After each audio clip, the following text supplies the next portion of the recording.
어떤 통합재정 수지가 좀 적자가 나는 것으로 계획하고 있지 않습니까?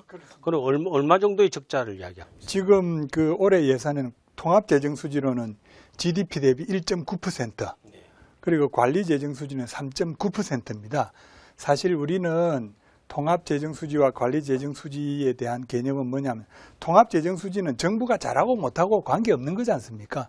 관리재정수지가 사실 정부가 지출을 얼마나 하느냐에 좌우되는 것이고, 통합재정수지와 관리재정수지가 어떤 부분에서 차이가 나고 뭐 어떻게 해야 우리는 어느 파트를 더 중요시하고 어떤 파트에 대해서 감안해서 생각해야 되는지에 대해서 말씀을 좀 해주세요. 사실 관리재정수지와 통합재정수지 차이는 사회보장성 기금입니다. 우리 김 교수님이 저보다 훨씬 더 잘 아시기 때문에 옆에 계시면서 제가 설명하기가 좀 쑥스럽긴 한데, 뭐 대표적인 예를 들면은 국민연금입니다. 국민연금은 지금 납부하는 사람들이 많고 그 보험료 수입이 많이 들어오고 있지 않습니까? 그런 흑자 부분은 정부가 잘하고 못하고 지출을 증가시키고 안 하고 줄이고 관계가 없이 계속 흑자가 쌓이고 있다 이거죠. 그럼 이 부분을 걷어내고 정부가 재정을 운용하는 부분을 우리가 제대로 보자라고 해서 관리재정수지 개념을 2004년도에 우리나라가 처음 도입했습니다.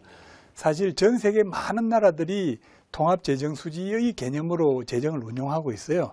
그런데 우리는 인구 고령화가 급격하게 진행되고 있지 않습니까? 인구가 급속도로 늘어나다 급속도로 줄어드니까 우리가 이 부분을 감안해서 재정을 운용하기 위해서는 통합재정수지로 보게 되면은 국민연금 흑자와 적자가 막 들어오니까 이 부분을 빼고 관리재정수지로 보자, 뭐 이런 의미거든요. 일반적으로 우리가 재정수지가 흑자다, 적자다 할 때는 통합재정수지로 보고 말씀을 하는 건데, 통합재정수지에는 사회보장성 기금이 합계되어 있어서 실제 일반 회계 측면에서의 재정수지 적자 현황을 알 수 없기 때문에 사회보장 기금의 재정수지를 차감해서 계산하는 것이 관리재정수지라고 보면 됩니까? 그렇습니다. 일반 회계보다 일반 재정이라고 보면 되겠죠. 그냥 네. 우리가 통상 쓰는 이야기로. 그래서 예를 들면 국가 채무가 증가됐다고 할 때 그 재정 수지가 적자기 때문에 국가 채무도 늘어나는 거 아닙니까? 그렇습니다. 그럴 때는 이제 통합재정 수지 가지고 이제 판단하는 거죠.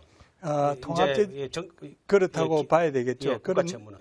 근데 이제 뭐가 또 약간 미묘한 점은 있는데, 국민연금에서 이제 국채를 얼마만큼 갖고 있느냐, 약간 이런 차이도 있습니다만은, 아무튼 이제 관리재정수지가 적자가 되게 되면은 국가 채무는 늘어납니다. 그렇죠. 늘어나는데 우리가 국제적인 비교를 하는 통계 지표에 있어서는 아까 이야기대로 통합재정수지를 보고, 또 국가 채무도 아니고 보통 D1, D2라고 해가지고 또 이게 조금 더 범위를 넓혀서 보는 지표가 있거든요. 국가 채무에 대해서 지금 우리나라 사계의 최고적 권위자시지 않습니까? 그런데 D1, D2에 대한 개념도 우리 그 국민들한테 또 학계에 그 중요성을 부각시킨 분도 옥동석 교수님인 걸로 알고 있는데, D1, D2가 어떻게 차이 나는지도 좀 이참에 말씀 좀 해주시죠. 그럴까요? 이게 사실은 우리가 우리나라 그 재정 통계가 국제적으로 비교할 수 있느냐? 왜냐하면 우리가 그전에 OECD 가입하기 전에는 사실 다른 나라와 재정 운용을 비교할 방법이 별로 없었어요. 우리나라가 OECD 가입하면서 1994년에 OECD 가입하면서 한 10년 정도 통계를 쭉 누적을 해보니까, 이제 10년 정도 통계를 보니까 이제 OECD 국가들하고 비교를 할 수 있게 되지 않았습니까? 그래서 이제 다른 나라하고 통계를 비교해 보니까 우리나라가 재정 통계가 국제적인 비교 수준이 비교가 잘 안 된다. 그걸 제대로 만들자. 그래가지고 이제 여러 가지 논의가 있어가지고 2013년에 이제 완전히 이제 그 국제적인 비교가 가능한 통계를 만들어내기 시작했어요. 그전에는 약간 간헐적으로 만들었는데, 그래서 이제 그거 하고 난 뒤에 우리가 한 또 10년 쌓이지 않았습니까? 그 이제 국제적인 비교가 상당한 수준에서 이루어질 수 있는 단계에 와 있다.